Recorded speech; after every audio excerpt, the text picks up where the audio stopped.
Welcome everybody.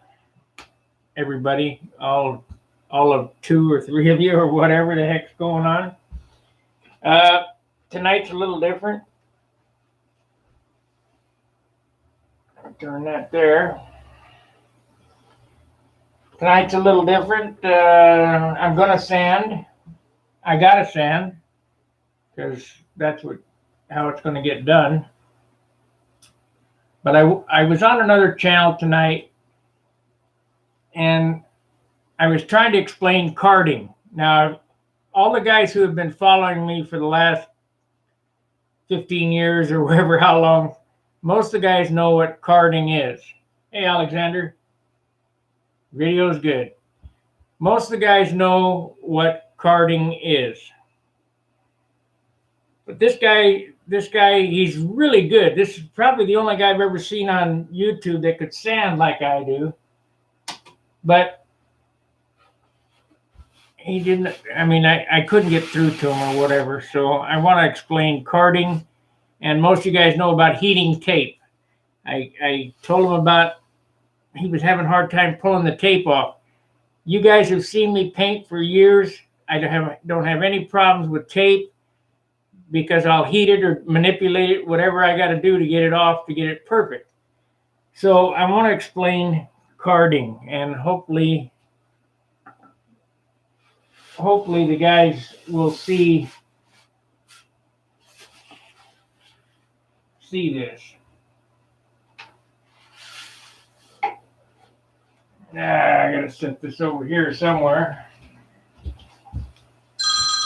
Of course. Hang on.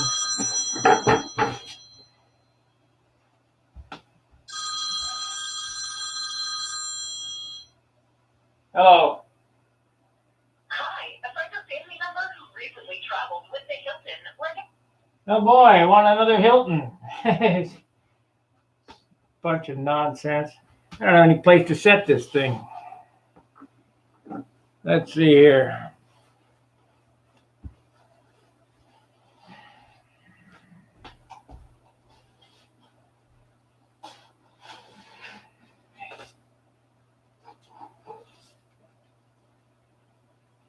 Yeah, set it right there. Okay.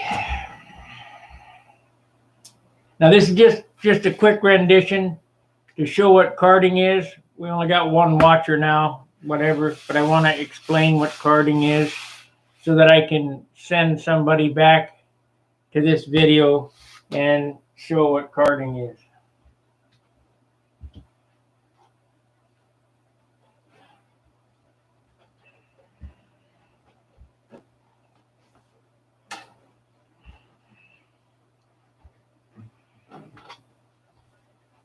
Okay, let's swap the camera view.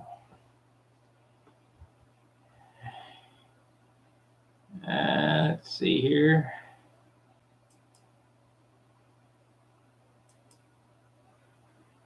All right.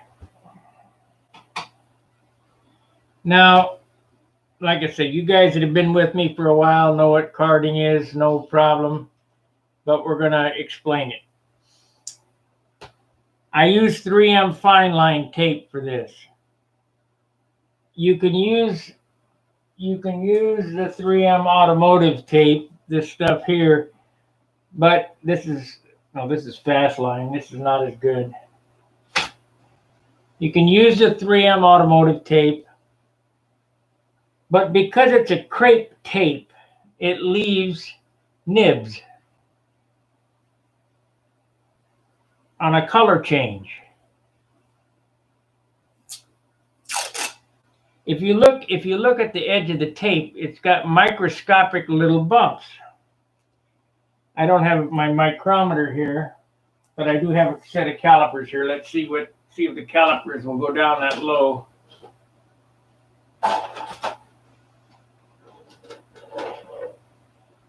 Let's see here.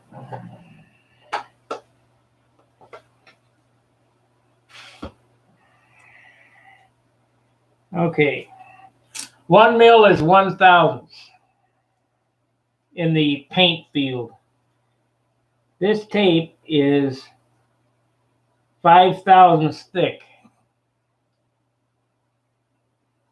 That means that when you spray and it levels the tape, not only are those little bumps going to show in the taping, but it's going to be 5 thousandths thick at the tape line. So 3M fine line is not the same. I don't have a roll of fine line here. But let's just say that you tape this out. And you pull the tape off using heat, like I do. You heat it up and you pull the tape back upon itself. You want to roll it back on itself so that it doesn't exaggerate that lip, that 5 thousandths lip. So you pull it back on itself instead of away, or you can pull it into it. But you don't want to pull it up because that lifts those little nibs up. Anyway, when that's dry, you just take a credit card, and this is, karting, and you just at a 45 angle, go over that edge all over, and that edge will disappear. It will disappear, and if you clear it, it's buried, but that edge will disappear, and that's what's known as karting. I hope that helps Bad Chad and the rest of the guys out about karting, but it's real simple. And you don't have to pull the tape down for another.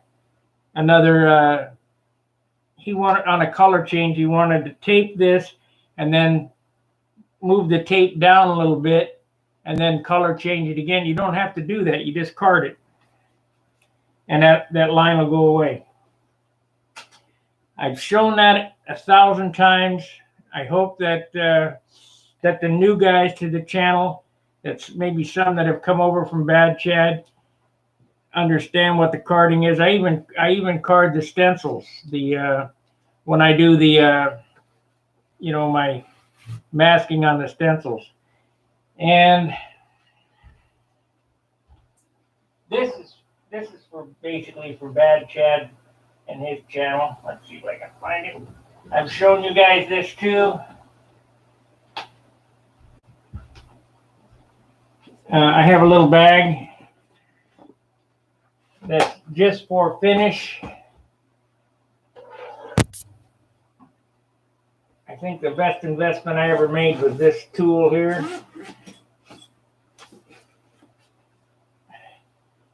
The snap-on buffer. And you can go over the lines with that. And I use 3M finesse. Of course, I'm sanding with, first I sand with 1,500, then with 2,000, and then with 5,000. And I try to explain this to those guys on their channel. I don't have the luxury of paint, using 5 gallons of primer. I have 1 quart of paint on this airplane. That's it, 1 quart. And the shine comes from the sanding. And that's why the sanding takes so many hours. But if I were to add, feather fill and all the primers that they're using on the cars, this thing would weigh 100 pounds. But it's only, I can't remember what this one weighs, 58 ounces, or I don't know, it's in the 50s. High 60 ounces, we'll say 60 ounces, whatever, 59, whatever, it's light. But that's because it's only a 6-ounce finish. Hey, there you go, checking in from Texas. Cat fur, I just explained karting. I'll explain it one more time because I think you were one of the guys that was asking. When you do a color change, like Chad was doing, let me go back again and reiterate this. This crepe tape that he's using, and I'm sure he's using Fastline and not the 3M, but this crepe tape that he's using is 5 thousandths thick. So when you spray, and especially primer, where he's breaking the line with primer and primer's thick, he's got 5 to 10 thousandths of thickness. That's 5 mil or 10 mil thick. If you let it dry after you, and I explained pulling the tape, I heat it with a heat gun as I'm pulling the tape up, and you want to roll it back on itself. You don't want to, he was pulling it straight up. Well, that pulls that edge up. You want to pull it back on itself, so it's rolling back on itself, or maybe at an angle in towards it so it breaks that edge. But anyway, it's going to leave a slight bump there. You'll be able to feel it because it's 5 thousandths thick. After it's dry, which his is a catalyzed paint, it's dry, I'll guarantee you that. You just take a credit card, and at a 45, you go like that and it'll break that edge right off. It's not a big deal. He wanted to step back with the tape. Yeah, you can do that, but I mean, that's a lot of extra work for you. So just take a credit card and card it, and it'll come right off. It'll come off like that, and wipe it off. And then when you clear it or wool it, it'll disappear completely. So I hope that explains karting. This thing is dusty. Maybe we'll get this out and play with it this weekend, depending on the weather. It should be starting to break. Wish I had some good towels. All I got is these crappy ones. Oh, I see that this thing could have used some more sanding. Oh, well.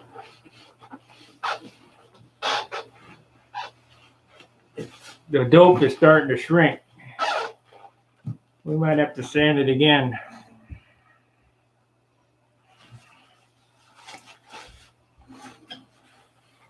Maybe it's time to bone this out. And for you guys that are not painters or new to the channel, boning out is where I take 5,000 grit sandpaper and Windex and completely dull the entire surface. It'll look flat. It'll look bone color, milky, and then polish it with the finesse it, because it's 10,000 grit. I even got dirt under the canopy. Huh.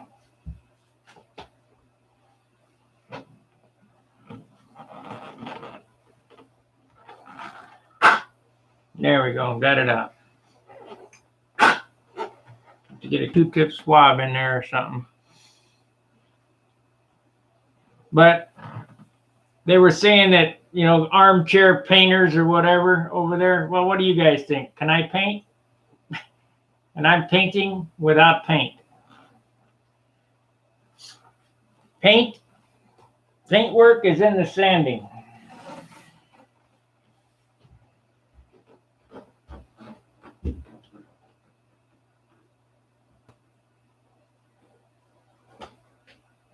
Okay, let's get back to sanding. Let's sand on something new.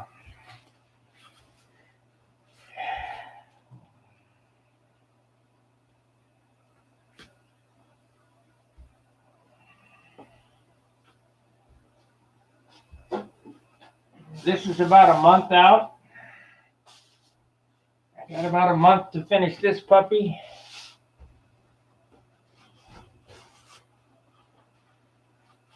I sanded the top. Let's sand the bottom here.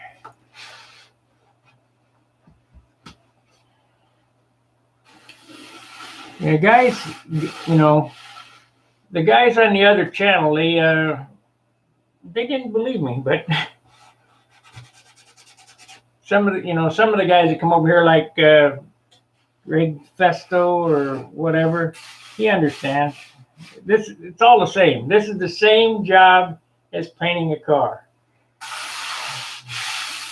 It's just that I don't have the luxury of using as much material. So this is the sandpaper that I like to use. It's 3M 316U sticky back paper. That way you can stick it to a block or stick it to a paint stick or anything. Stick it to your hand. No, I'm way past the 40 grit. I use 36 grit in shaping. 36 grit to shape, then drop 80 grit, then drop to 180, and then 320. We're on the 320 part. I'm finishing now. I'm not shaping.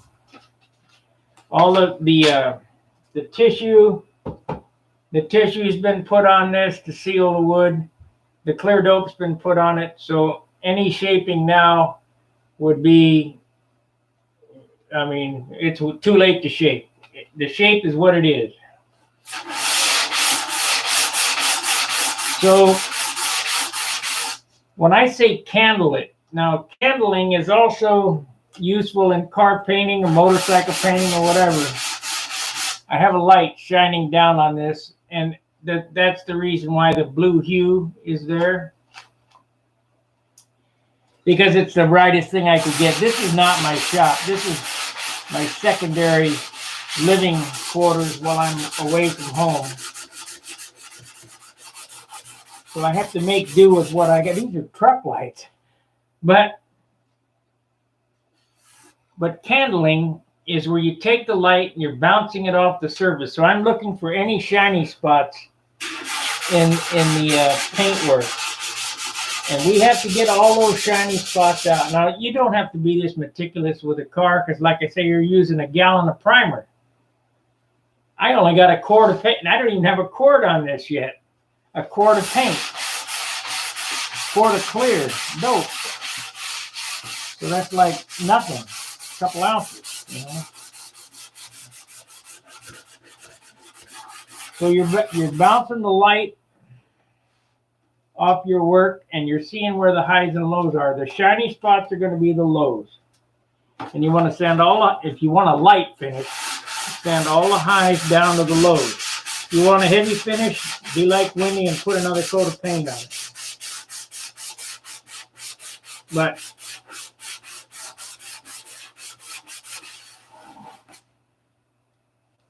this is a 6-ounce finish. That's what I'm shooting for.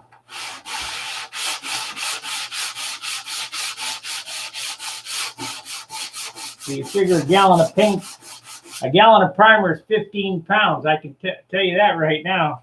And a gallon of urethane is probably another 15. So there's 30 pounds. So if I put that much paint on it, it's going to get turd.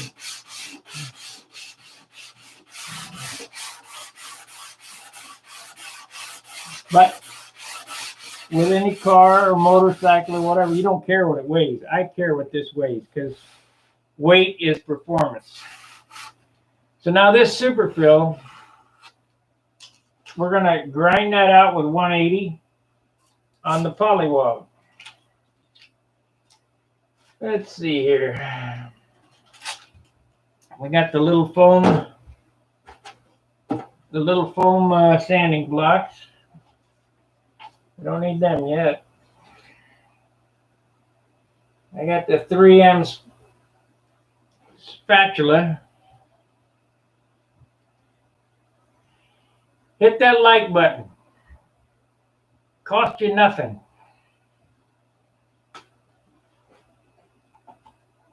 That like button is that little boop, thumbs up.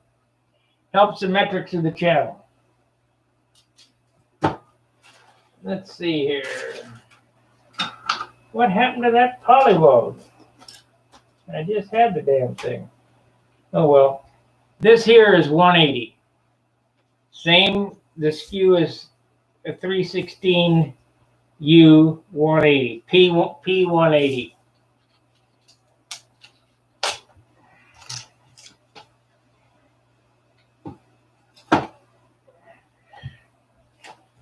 Yeah, everybody was ragging on Chad about sanding with 40 grit. Well, shit, I use 36 sometimes, but that's the shape. I just grind it right off.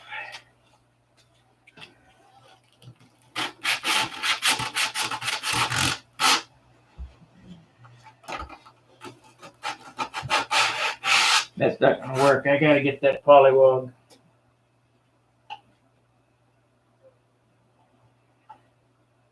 What the hell happened to it? I'm stuck here. I can't move.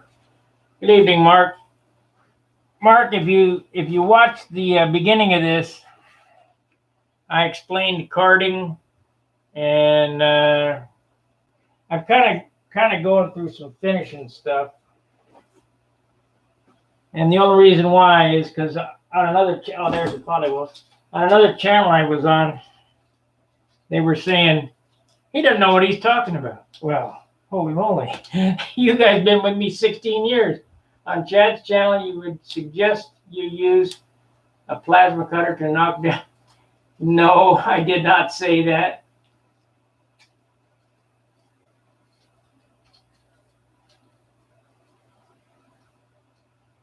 Yeah, I'm sure.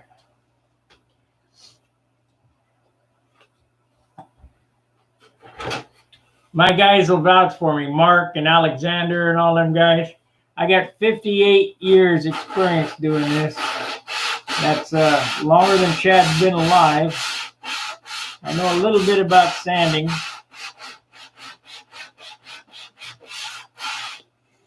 They call me the Bob Ross of sandpaper. Oh, okay. You don't have to call me sir. Sparky's fine.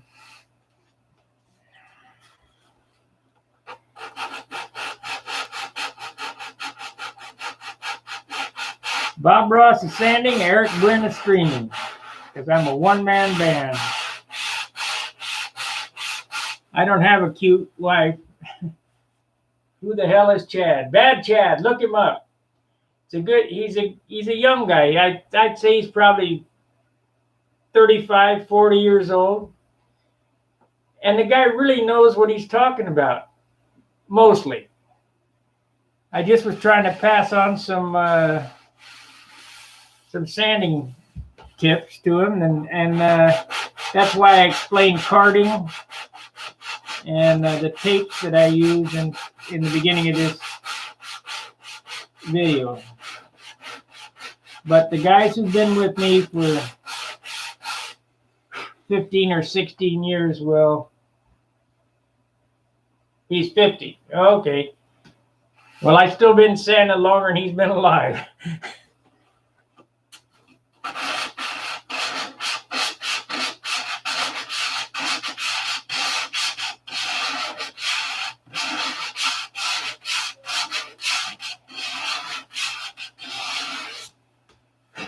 Part of the sanding deal is to not make any more work for yourself than you have to. And that's why I tried to pass the karting on and the heat gun to get the tape off.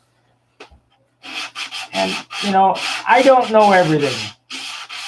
That's why I watch those channels, because maybe I can pick up something that I don't know.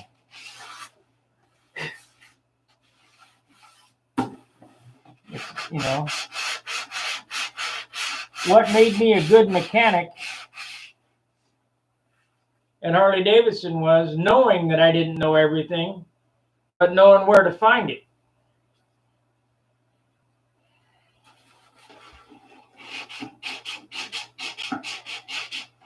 Because somebody's got the right answer.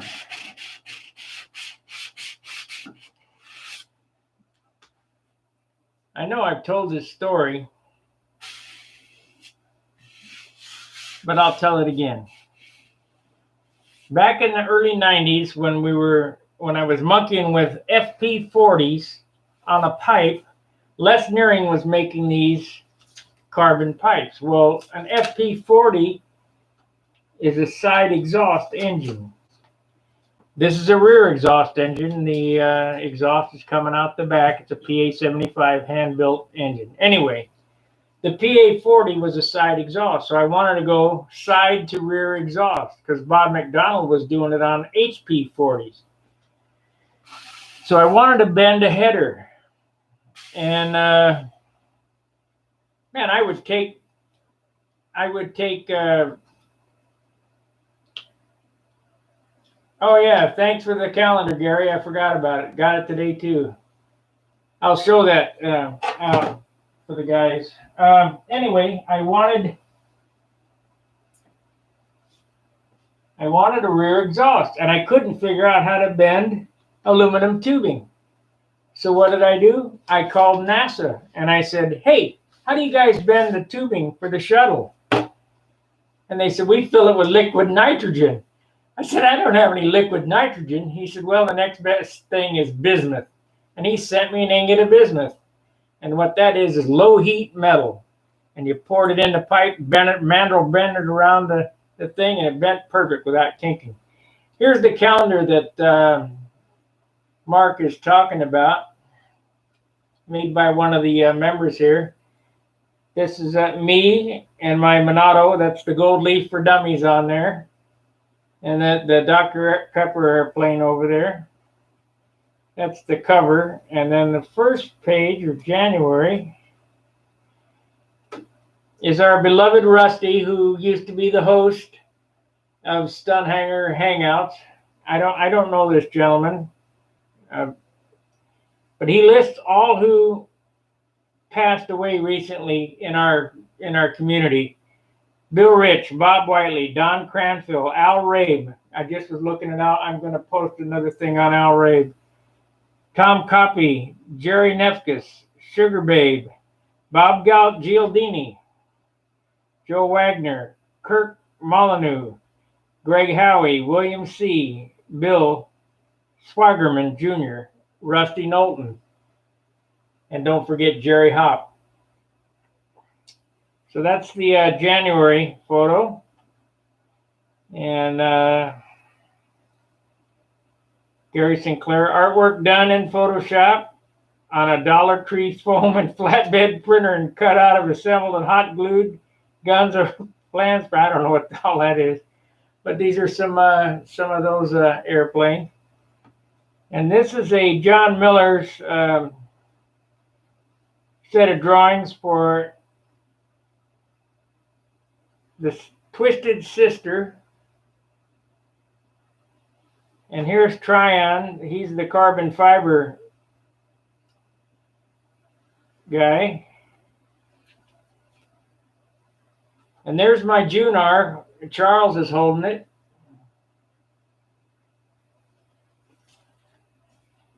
And there's Samantha Hines holding a, she calls it a Sammy Special, but it's really a Junar too. Chris Rudd helped her with that. And here's John Miller's Pathfinder. That's for July. And of course, we got Bob Hunt on there with his passing second wind, passing wind. And this is Tom Rammel. And there's little Sam Lunkey with his combat airplanes.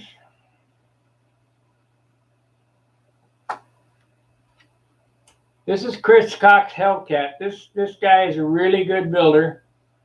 This is probably a molded airplane just like his other one.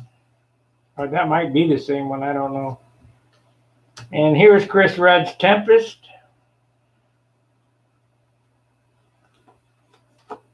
And this is the back page, which Paul Walker's Impact, Dave Fitzgerald, Todd Lee. I think he won the concourse with that airplane. Formula S. That's Mike Almoff's son, SV11. Matt Newman's Enterprise.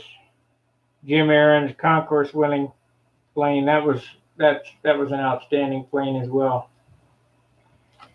So that's what he's talking about. That's the calendar that was sent by Gary Sinclair. So if you want one, you get in with Gary and see what it's going to cost you to get one. Super nice guy. He designed the shirts. Ah, damn, talking about the shirts, I still got some I need to get up. Let's get back to sanding. Back to work, as Mikey Pratt would say.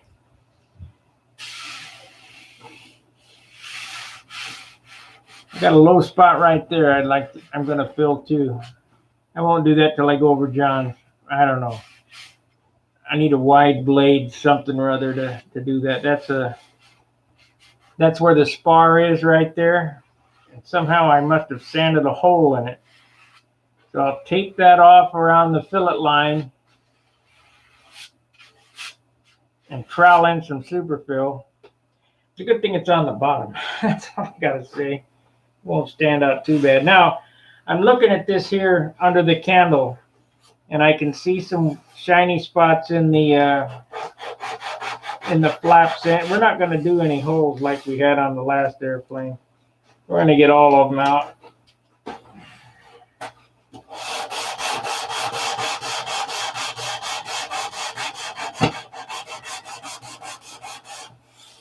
Like I say, I don't have the luxury of a lot of primer like a car guy gets, so I have to fix all the buggers without using paint.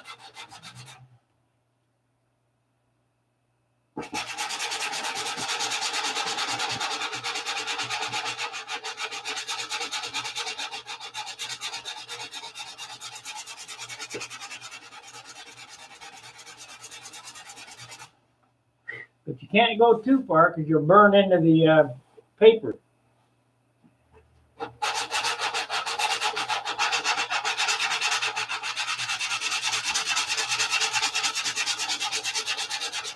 I hope that explains karting and heating tape.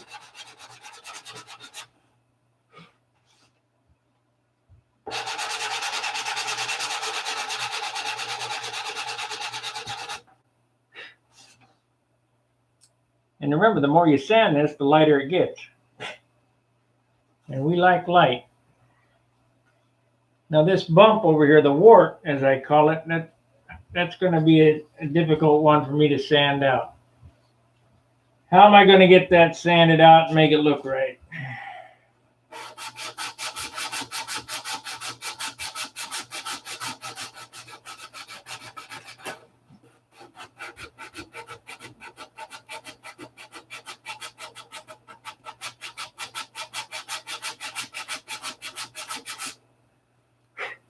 What this bump is this is an adjustable horn, and it has this airplane has ball links in it. That's another reason I really don't like ball links. They're just too big. But you can't use a clevis because a clevis would probably come undone, especially under load on a big airplane. So I got ball links in it, and the fuselage is too narrow back there. So you got to put a bump in it. I think I did show how I did it. And now it's just a matter of getting it sanded in and making it look good. And it will take some time to make it look good.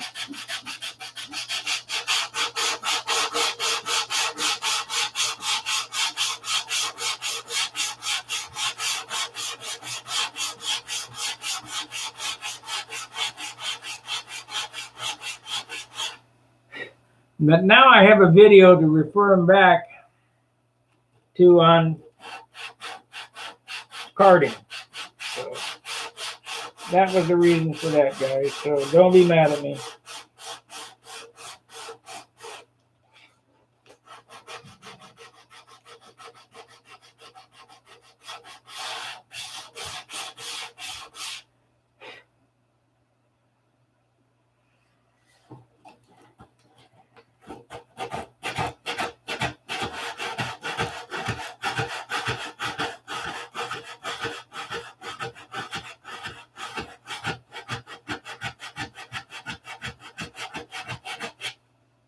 I can't break out the DA like a car guy can. I got to do everything by hand.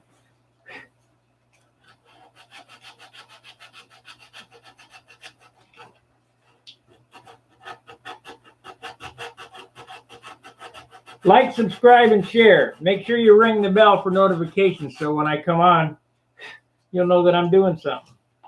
It shows that my channel, only 10% of you guys are subscribed with notifications turned on.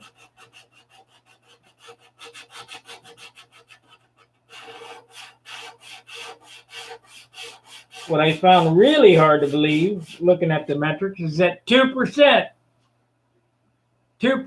were kids under 13 to 18. How's it going, Frank? Not bad. Still sanding. I'll be sanding for the next week or so. I really need to get on the stick. I've been sanding everything on camera and not sanding off camera. I'm going to need to pick it up. I got to looking at the Dauntless. There's a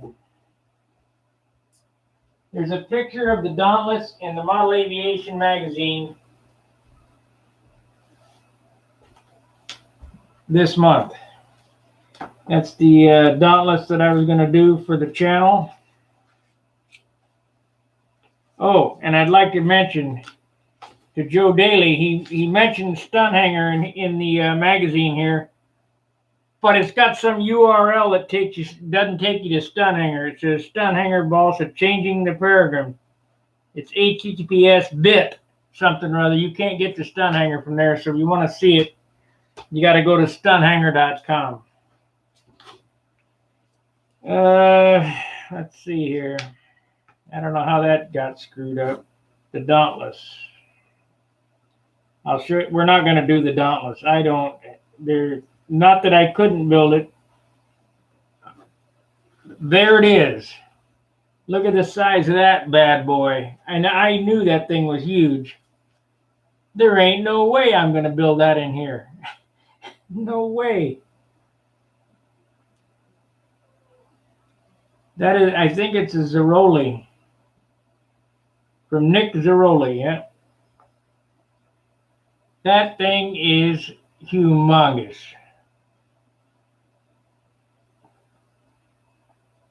The bulge under the stabilizer, Frank, is clearance for the ball length. This is an adjustable slider horn.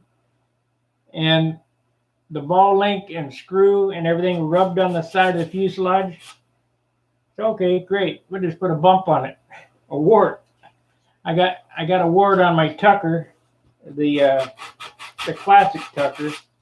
I don't have that here anymore. I took it back home.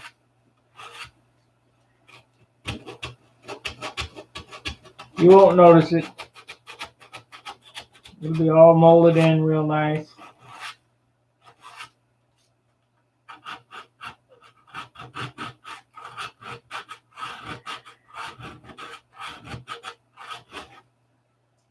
We're talking to Dan Winship tonight, and I had given him some superfill on the way back on Monday, and he used it, and he said he's very rarely impressed with the product, and I said, well, that's why I'm using it now instead of a Potolite, you know. Good stuff.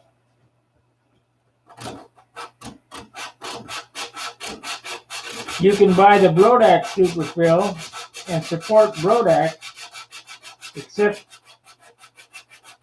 it's twice as much for half as much. So just get it from Wix.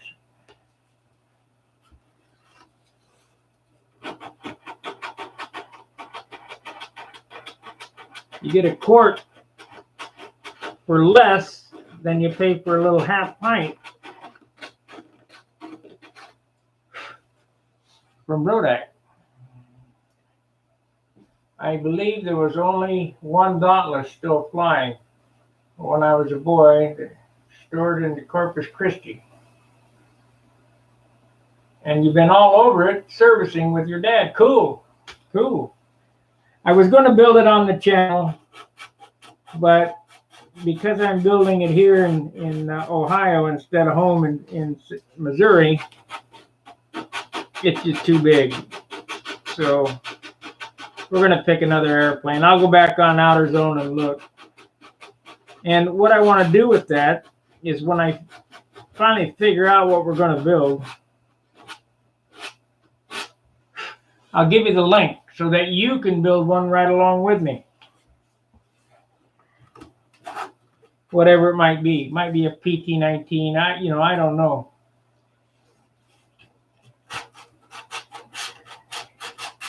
I want to build something World War II, and I want to build something to scale like as an RC airplane, because there's a lot of, like Rami RC, he builds RC jets. But he does a lot of weird stuff too. Stuff that needs to be kind of looked at.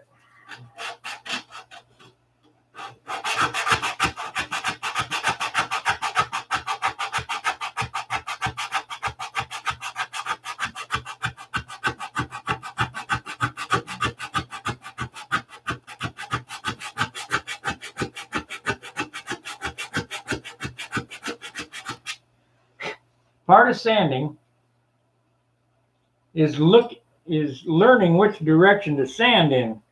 Now, first I sanded the edge so I could get the high and low.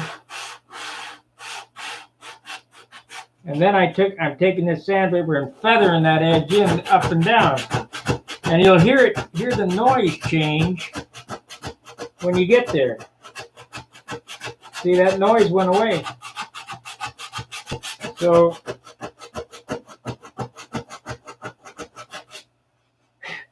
what I teach on the channel about sanding, and we might could do a course there.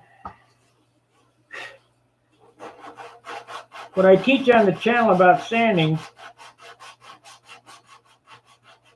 is not only you have to look, don't get me wrong, but a blind guy could sand if I could show him one time what I'm looking for. You want to feel the highs and the lows, and so a blind guy could do that, and a blind guy can hear. And you want to hear the pitch in sanding tone. So you know how to test that out. My neighbor next door is blind. The guy who drives me nuts with the guitar. See if I can teach him to sing, except I can't show him.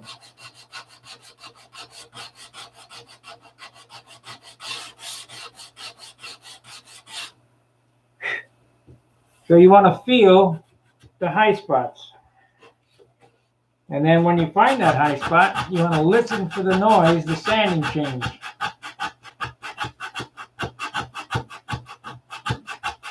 See, that changed right there. Now it's level.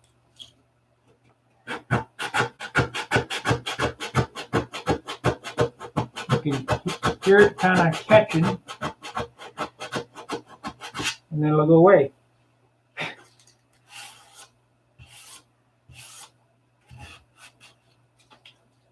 Now there's a spot there.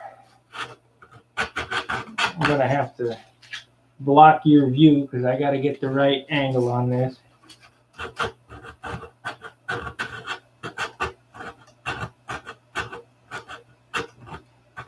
Yeah, I don't have anybody here to help me videotape.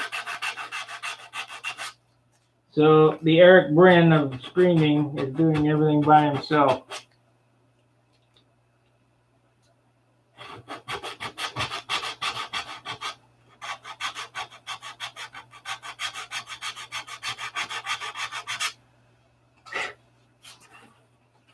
Now up here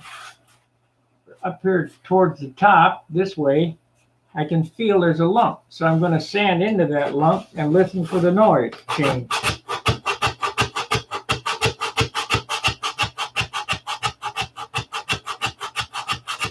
There it went.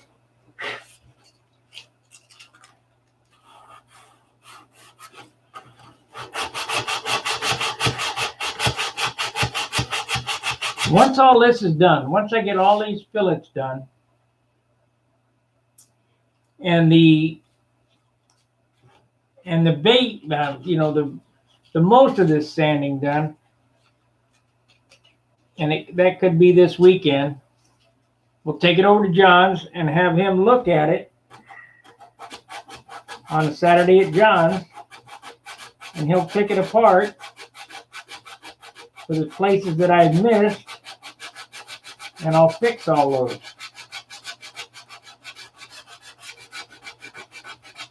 And that's because I don't use primer, I don't use guide coat, I can't afford the weight. So you have to do everything, it has to be perfect before you paint it.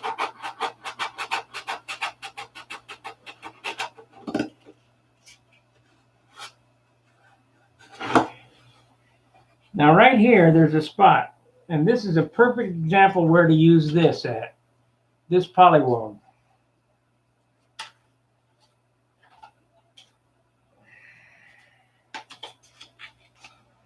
Right there's a spot. So we're going to take this polywog,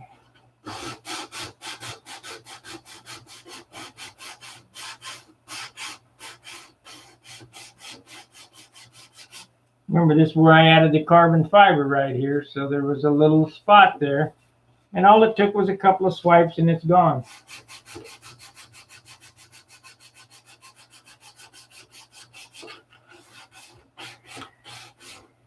The reason why I'm using this rubber polywog instead of that tool that John made me that are brass is that this won't dig into the wood. You know, it's okay to dig in the wood when you're shaping, but we're finishing now. I kind of have to watch where I'm at. You know, if I dig a hole in this now, I got to repair it. So let's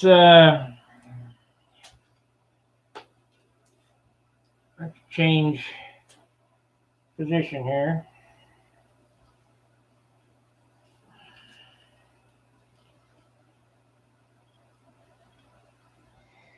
I'll rough this in. I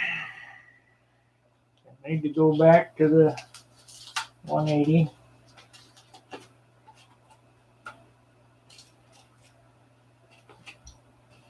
Yeah, see it? I can feel that on the super fill right there. Plus, we need to cut that out. So I'll get my scalpel. And probably need to change blades.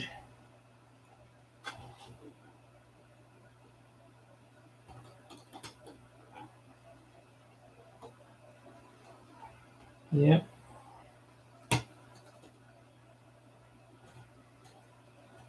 Should have been a surgeon instead of a dumb old mechanic.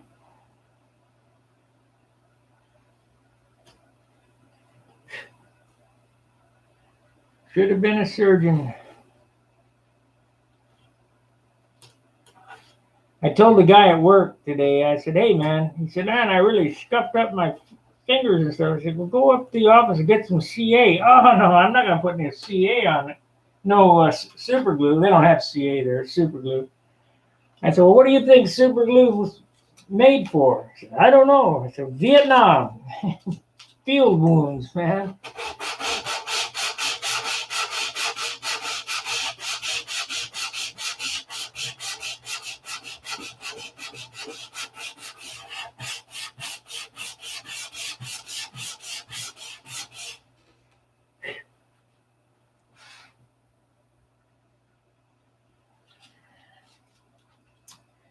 We got 11 and 14.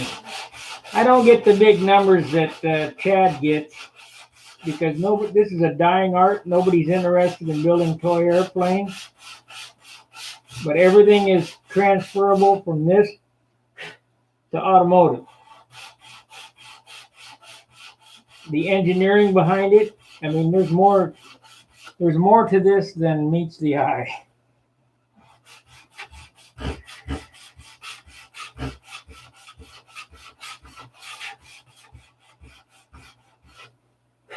That's basically why I always did like Control Line Stunt. It's a beautiful work of art. The engineering behind it, you have to be a plumber, a painter, a woodworker, wood finisher. mechanic, engineer, a lot of disciplines you need to know to make these of this quality. Yeah, anybody can go buy a kit, but anybody that's been following this project knows that this was built from a box of wood. There's no plans, no general direction, just start going. Just as every one of my other airplanes in here, I don't do kits.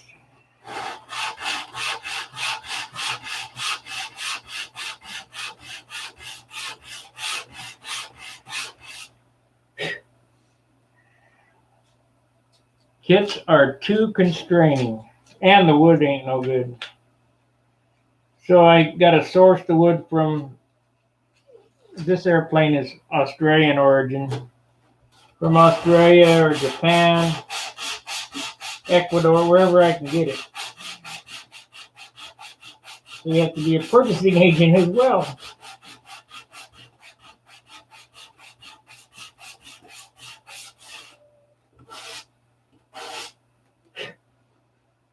And to give you guys an idea on what it costs to finish an airplane like I do, of this size, figure at least $300 just for the finish. Does not include the labor, just the material. You know, the thinner's $55 a gallon. Figure you're going to use 2 gallons of that. The Japanese tissue on this was $15 a sheet. I used 4 or 5 sheets on this.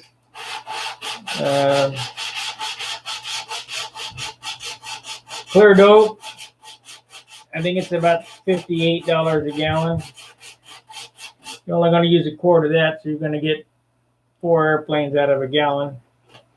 The colored paint is about $28 to $40 a quart.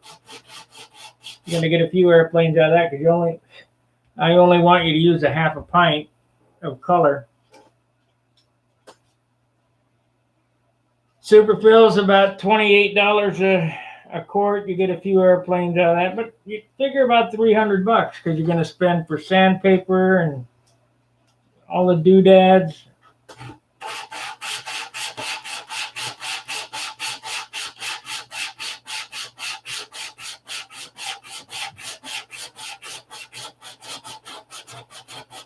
I think when I made the wood order on this, I spent $500. Of course, then you got the carbon bell cranks and all, you know, the fuel tank in this is $100. The motor's $500. A couple of dollars invested in these.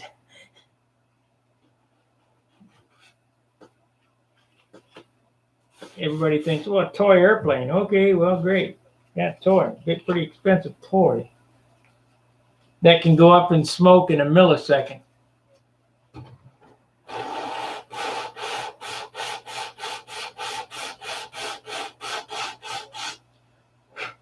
"55 miles an hour around the radius of the circle, and you're coming down to 5 foot and pulling out at 5 foot, you're a millisecond away from disaster. That's why if you look at the first flight of that airplane right there, I was pretty high off the ground, 10 foot instead of 5 foot. But that was the first flight of that airplane there in Huntersville.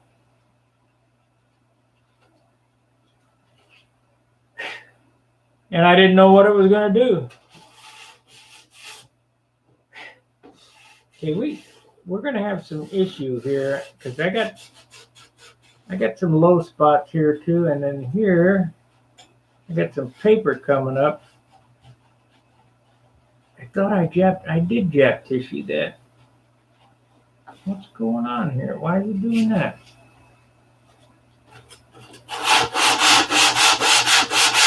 I need another coat of dope on it spray. Oh no, sand it out.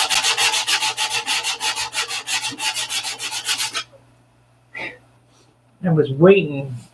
There, yeah, it sanded out nicely.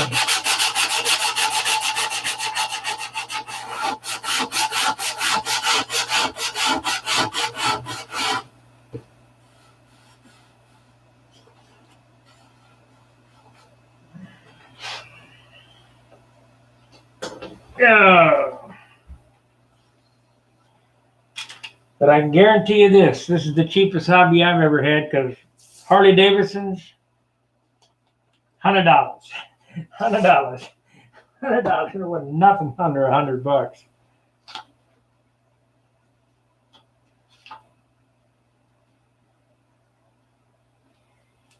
And as Dean Papa says, the only hobby is spending money.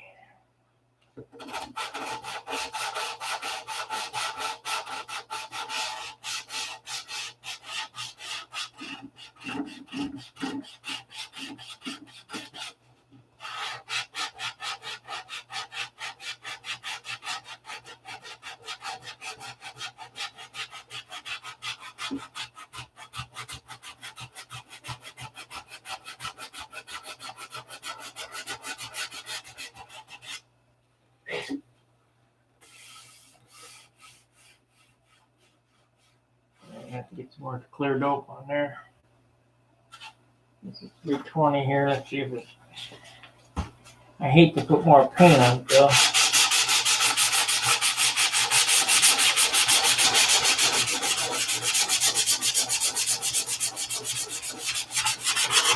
Let us sand it. Let us sand it out.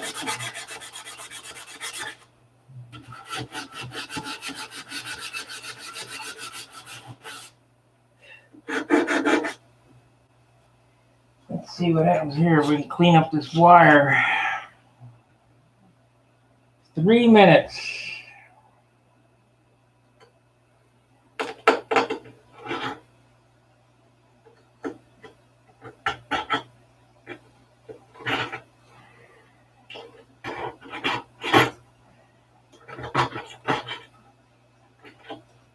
If I get Chad's address, maybe I'll send him some scalpels. He's using some kind of Mickey Mouse break it off blade. If you guys are not familiar with these scalpels, it's $6 on Amazon for a scalpel handle and 100 blades, number 11 blades. However, they're great for cutting paper and wood and stuff, you know, light wood. Do not think you're going to press hard on them to cut any plywood or anything like that, because they shatter.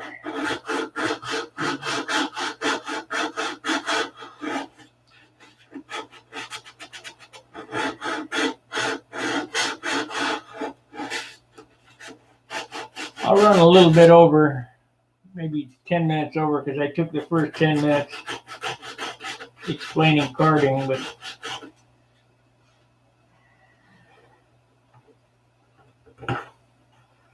need to get that hour in every day of sanding, at least an hour in every day sanding.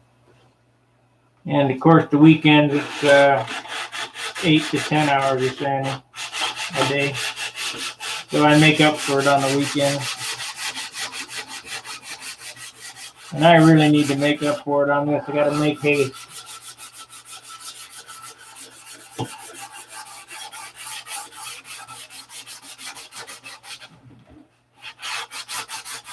We only got really one more fillet to rough.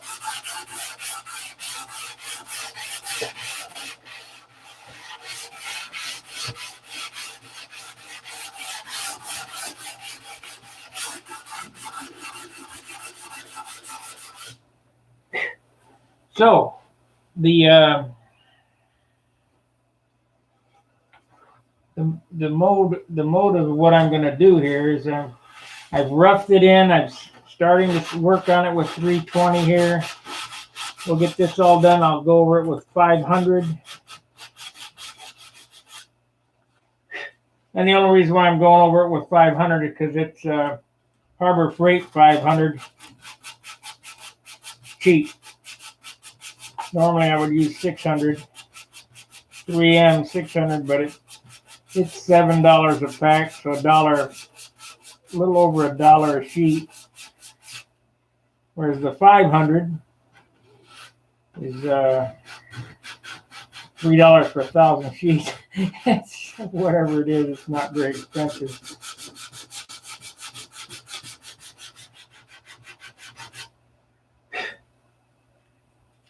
But I would recommend using the best materials that you can afford. And a roll of this sandpaper is about $40, and I go through 2 maybe a year. It goes a long ways.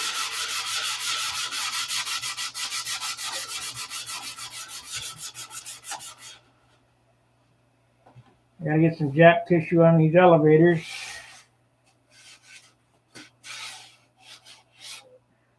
So I can hide this line here.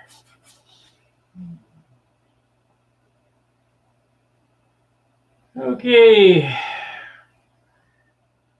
You guys got any questions for me this evening?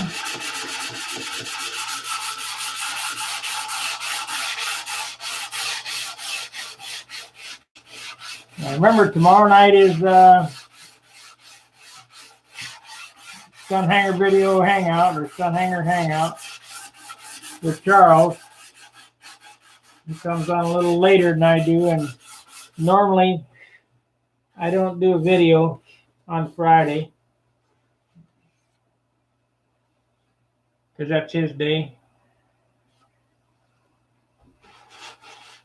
So you want to come and hang out and BS with the boys.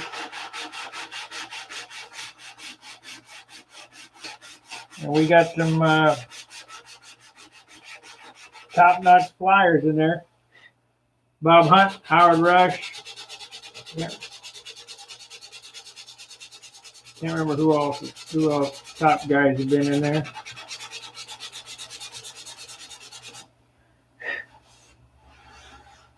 I keep sanding.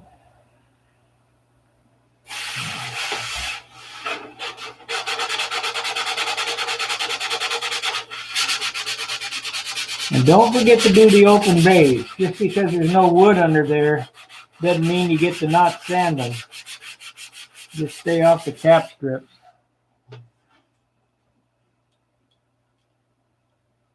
When you're sanding open bays,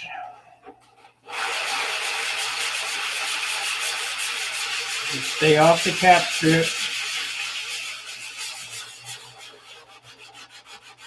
Because this is only paper, it'll go right through.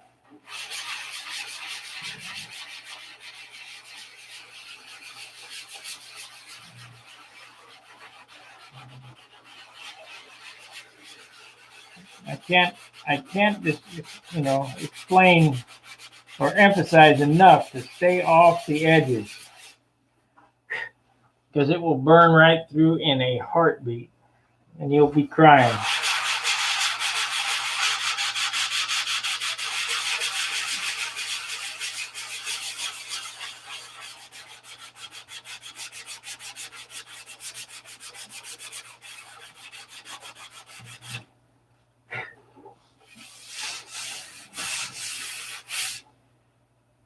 But if you follow these steps and do it this way, it's the lightest finish you can do, because we're removing about, I would say, 20 to 25% of the material that I've already put on. I'm sanding it back off. So we only get a quart, and we're going to take some of that off. And the only way you get a shine is by sanding.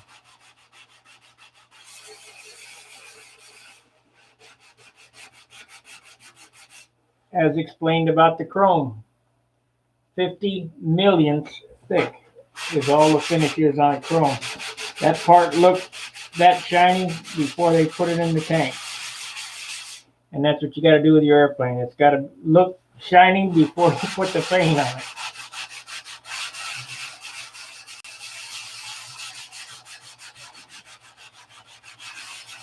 All the buggers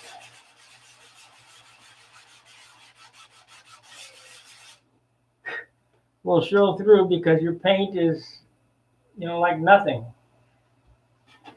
Paint is just a sealant.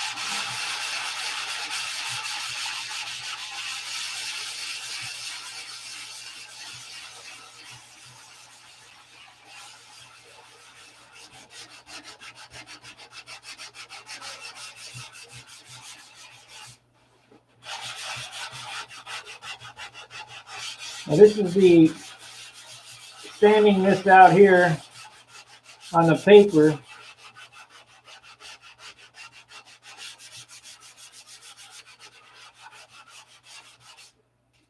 Is my first sand out, because it will be probably 3 or 4 more sand outs before I'm ready to sheet paint. Because I'm looking at this and I can see shiny spots in these flaps.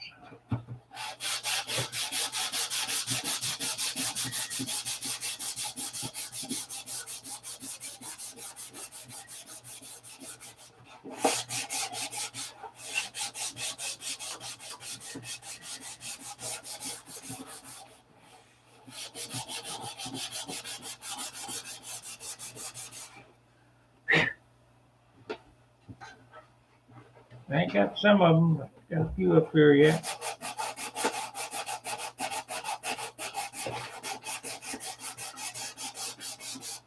Right there, that line right there, that's going to drive me nuts. I won't be able to get that out. I'll have to actual green it.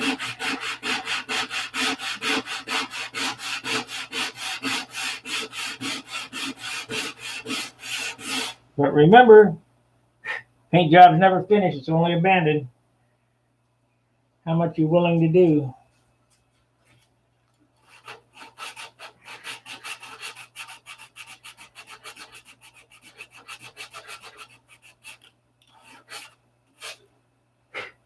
All right, guys, I gotta get off of here. Gotta eat dinner, go to sleep. Tomorrow's the last day of the week. Thank God for that. So Saturday I can do my real job, which is right here. Keep working.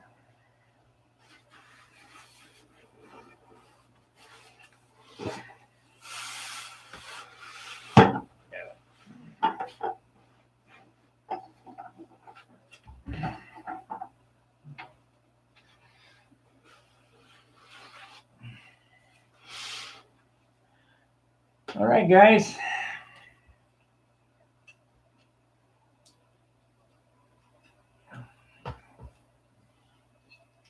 Stand closer to the sandpaper for longer periods of time and your model will look much better. So